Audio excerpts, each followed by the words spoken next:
2024 was a very strong year for Avon, and importantly for us, it was a major step forward on the year before. We made progress both financially and on our operational metrics. Financially, cash was great, revenue and profit was strong, the margin improved significantly, and on top of that, the order book grew 64%, and that sets us up very well for the year ahead. One of the things that we're trying to do differently here is not focus on the numbers. The numbers will happen if we do the difficult stuff right. And so we've put a lot of effort into working with the teams across the businesses to understand what are those critical actions that we need to take that will ultimately show through in the numbers. Over the last 18 months, we've changed the way we run our factories so that we really focus on productivity, on quality, on delivery, and the amount of inventory that we're carrying.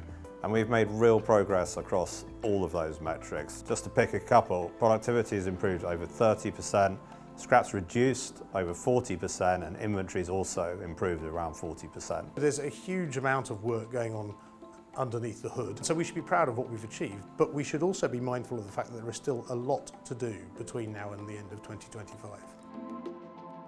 At a high level, the defence market is growing at around 3 or 4%. We may see that increasing a bit in Europe going forwards, but overall, it's a supportive economic backdrop for a business like ours. When we delve into the details a bit more though, there are some things that are particularly relevant to us. There are militaries around the world that want to upgrade their technology. We have, we think, the best technology in the world on both masks and on helmets and on rebreathers. And as navies upgrade their equipment, then they often turn to us for those upgrades. We are seeing new countries come on board with our masks, and once they equip all of their troops with our masks, then of course they buy our masks on a replenishment basis. On the helmet side, polyethylene or high molecular strength polyethylene technology of the type we have is absolutely cutting edge.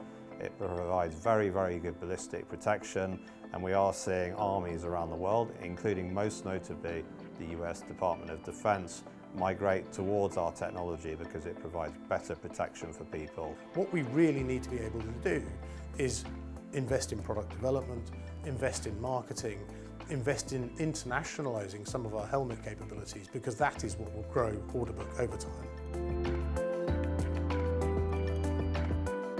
I think we have made progress a bit faster than we were originally expecting.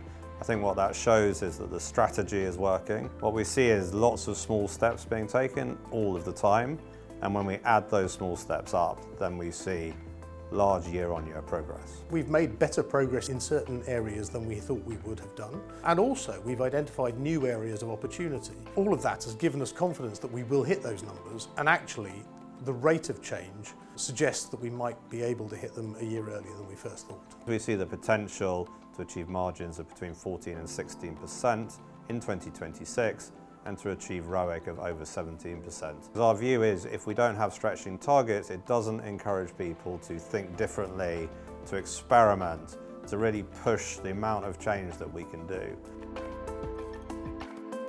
The main thing about the results is that they demonstrate that the strategy that we created 18 months ago is working. We've now got the clarity of vision and purpose. Everybody in the organisation understands where we're going and what needs to be done to get there. This is a strong business.